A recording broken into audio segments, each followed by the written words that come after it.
Folks have been out here in Fells Point all day filling sandbags, wearing their masks and social distancing. You can see the line stretches all the way back even as it starts to rain. Folks here got pummeled in 2003 from Hurricane Isabel, and they are hoping this tropical storm is not a repeat. Our biggest concern right now is we've put so much effort into building up this outdoor space.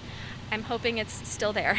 Cooper's Tavern in Fells Point disassembled most of that outdoor space Monday and are planning to be closed Tuesday as Tropical Storm Isaias rolls through. We've been busy all day just bringing in as much of our outdoor furniture inside as we can. All of our potted plants that I was able to move are all inside also. We took down our string lights, all the umbrellas, everything's going inside. They and others in Fells Point and across the city are preparing for potential flooding from the storm. A steady stream of people lined up all day to get sandbags to protect their homes. And whenever we get the heavy rain, anything over an inch, I'm being flooded. And now with the potential of 6 inches of rain, it's going to be real hard. Trying to be prudent,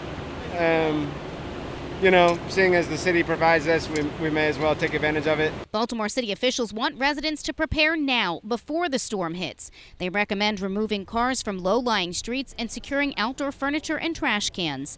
They say it's a good idea to have a battery-powered radio, a fully charged cell phone, and flashlights.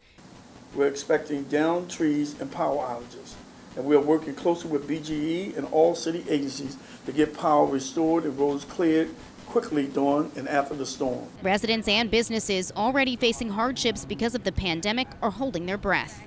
We're just going to prepare for the worst, hope for the best, and see what we're left with tomorrow. The sand will be here until 8 o'clock tonight, so there's still time to come get some. In Fells Point, Kim Day, CWBAL TV 11 News.